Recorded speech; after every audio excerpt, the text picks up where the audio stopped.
It was a wonderful winter's day, and what was even more wonderful, it was the holidays. Like every winter, young Benny was allowed to visit his grandpa, who lived in a small village in the mountains. With so much snow about, Benny wasn't even able to reach his grandpa's front door. He was already out and about, playing with his friends Peary the bird, Fritz the cat, and Emma the duck.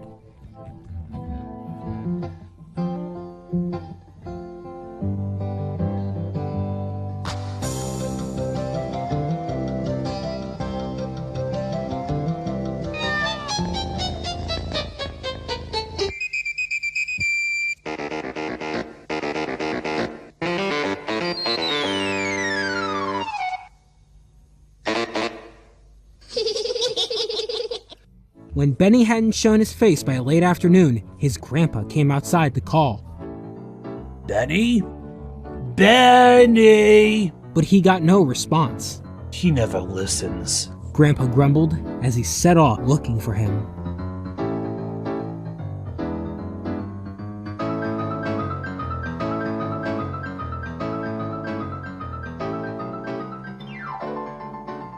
Come along, Benny, said Grandpa. Soon it'll be dark, and tomorrow is a new day.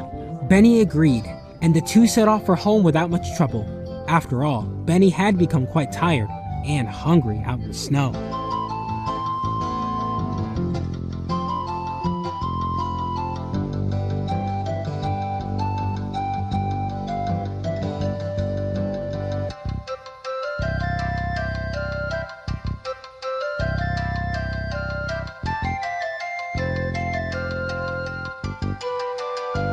Once they arrived, Peary bade the others farewell, as she, unlike Fritz and Emma, wasn't allowed in the house.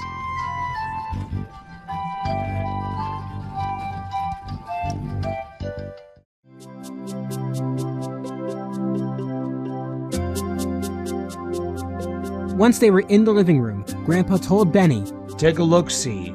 I carved this for you while you were out roundhousing in the snow. And he presented Benny with an expertly crafted wooden gun. Benny beamed with joy. Oh boy, said Fritz. Knowing him, he'll probably take that thing to bed with him. Once dinner had been eaten, Benny, Fritz, and Emma sat down comfortably together. Tell us a story, Grandpa. Begged Benny. Come on, you told us one last year too. Grandpa pondered on it, and because it was so snowy and stormy outside, with the harsh wind making the window panels rattle, he decided a ghost story would be just the ticket. The story was so scary that it caused Emma to start shivering in no time flat, and even Benny, normally the unflappable type, began to feel a tad uneasy. Grandpa, noticing this, quickly added, But in reality, of course, there are no such things as ghosts. Just things like the wind howling at windows. And before I prevent you from getting any further sleep tonight, I think we'd better hit the hay. Benny protested, but Grandpa was adamant, and with good reason too, as while Benny lay there in his bed, the wind raged against the house with an ever-growing force, making falling asleep for him somewhat of a difficult task.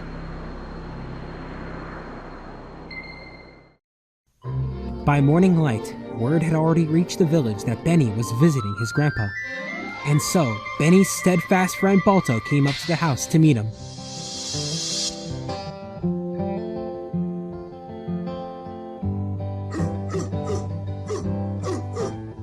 Full of joy, Benny ran to the window. Coming, Balto! Benny called. I just gotta go get my gloves and my new gun. Grandpa intervened, commenting, I'd rather you didn't take it to the village. It's best if you only use it while you're close to the house. But why, though? Asked Benny. Well, the other children might not like it if you point a gun at them, said Grandpa. I'll leave it on top of the cupboard so it don't get lost. Benny looked glum. You'll get it back once you come home, don't worry, assured Grandpa. Run along with Balto now. But he needn't have said much more, as Benny was already out and heading down to the village with Balto. Grandpa, meanwhile, settled down in his rocking chair and was soon sound asleep.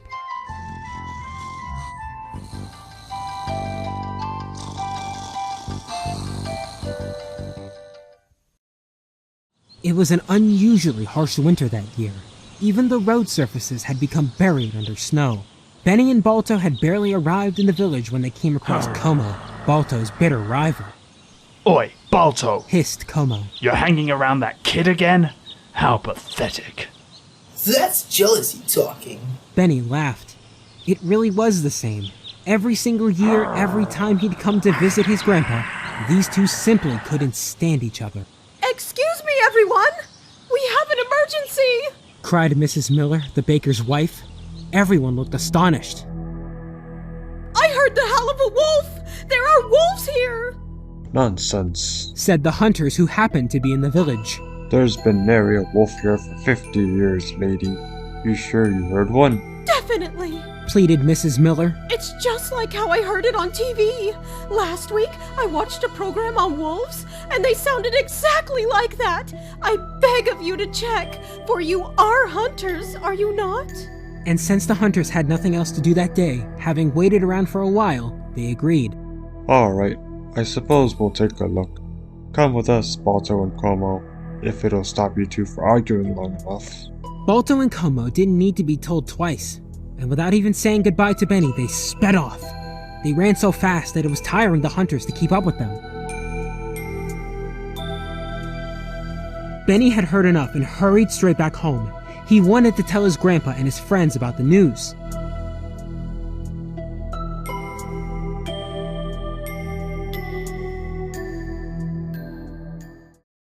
Meanwhile, Balto, Como, and the hunters ventured further from the village, but no wolf was to be heard, let alone seen.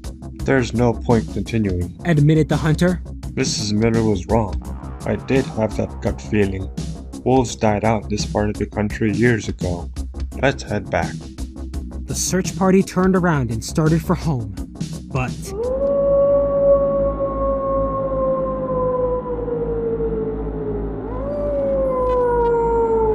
Shocked, the hunters froze where they stood. There's one. He stammered. Let's go. Balto and Como rushed to the source of the howling.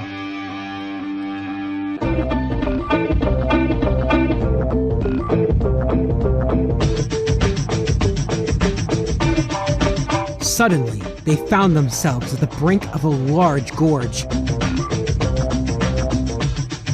The huskies stopped in their tracks. They didn't dare jump such a wide gap. The hunter saw them stop. Come back. He shouted. Even if the wolf can cross that gap, it's far too dangerous for either of you to try and follow. We'll have to think of something else. Tired and disappointed, Balto and Como trudged back to the hunters.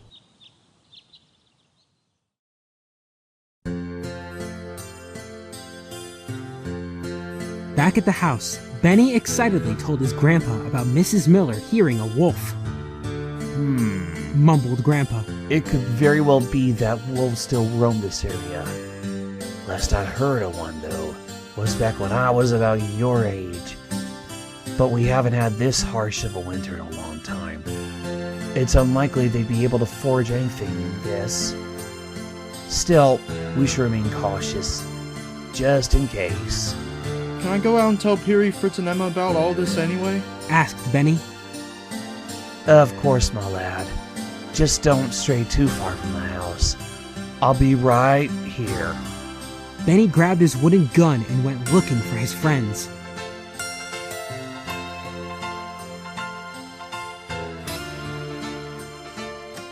Come here, Emma! Called Benny.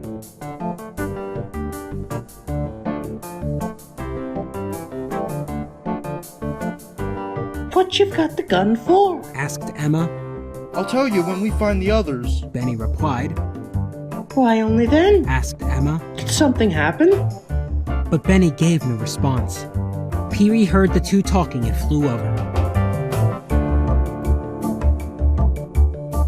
Look who it is! She chirped. Someone actually decided to come out from behind the heat of the stove. Knock it off. Quacked Emma. I've been out here for a few hours already.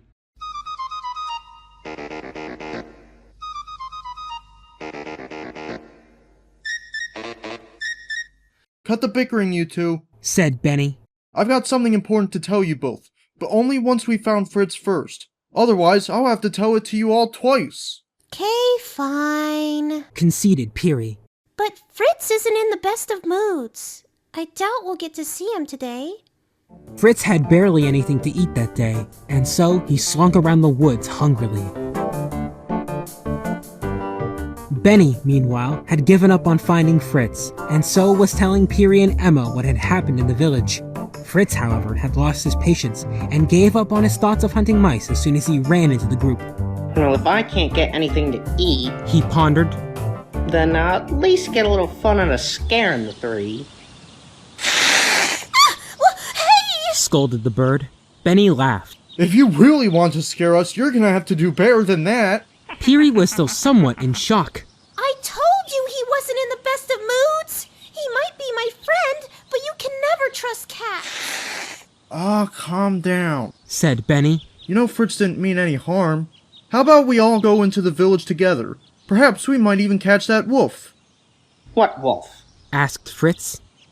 And on the way to the village, Benny told Fritz the story of Mrs. Miller hearing the wolf. Meanwhile, Grandpa came out of the house and looked around. He spotted the group of friends as mere specks on the horizon. Ooh, I told that boy not to stray too far. Grandpa grumbled as he started to make his way through the snow.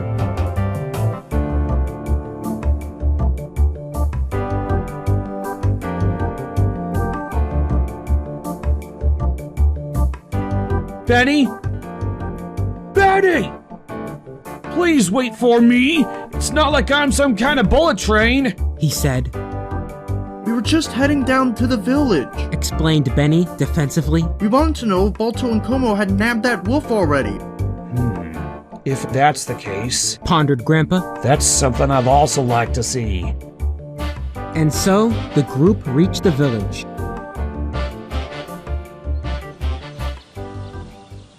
The hunters, Balto and Como, had arrived only minutes before them. So, Asked Benny. did you find the wolf? We almost did, Said Balto. but he escaped us by jumping a gorge. Yeah, and the hunters said not to follow him because it's too wide. Added Como. Could have made it though. Maybe, Said the hunters. but it would have been far too risky. We might have lost either one of you down there. Our advice for everyone is to simply stay indoors tonight. Get a good night's sleep and we'll continue our hunt tomorrow morning. In no time flat, the square was empty. Benny and his friends also started to head home. Together, Benny and Grandpa considered what to do if the wolf came anywhere near their house, and inspiration struck.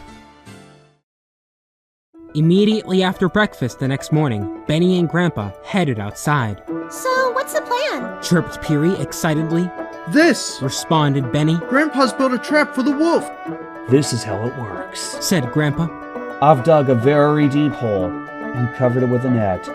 To make sure nobody sees it, I've shoveled some snow over it, and when the wolf walks over it, the snow will give way and he'll fall into the hole.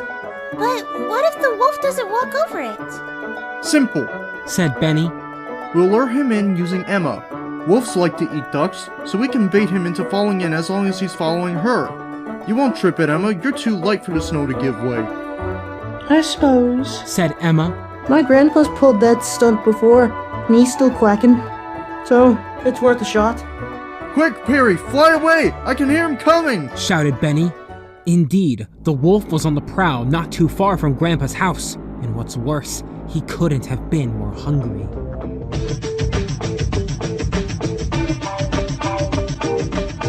The wolves' howls were so loud that it didn't take long for Peary to find them, only a matter of seconds.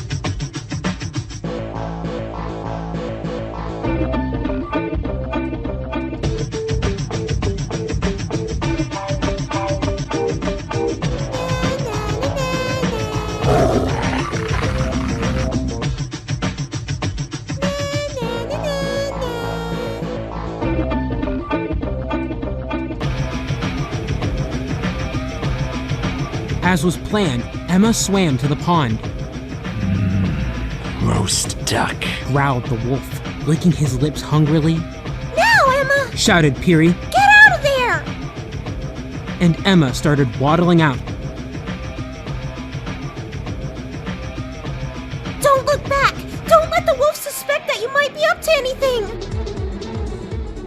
Don't worry, Emma. shouted Benny, Grandpa will back you up for sure. Hopefully. thought Emma worriedly, hearing the wolf's rapid panting close behind her. Even Fritz was looking panicked. Just a few more feet. Strained Emma, and at the exact moment the wolf decided to pounce on her, teeth bared, he sank and fell straight into the hole. Meanwhile, the hunters had already begun their own search that morning.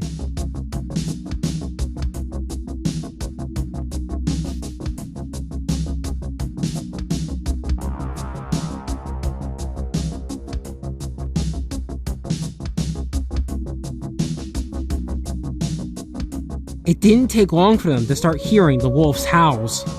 Quick, Shouted the hunter. he can't be too far away.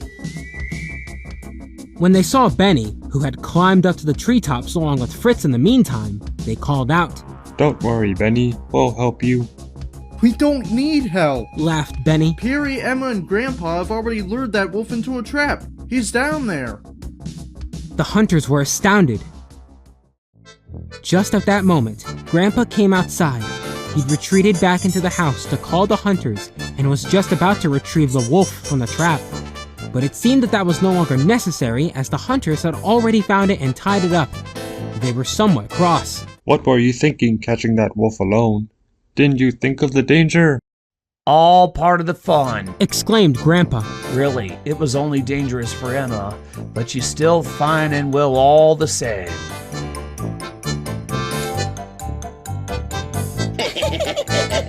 And the joy spread to the hunters. To the village. Declared the hunter, and everyone set off.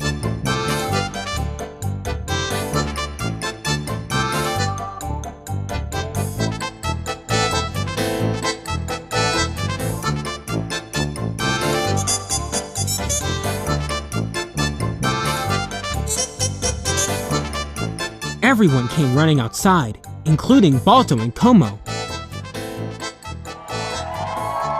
Benny and his grandpa had to tell the story of their adventure over and over, and now that no one had anything to fear from the wolf anymore, the whole village decided to throw a huge party.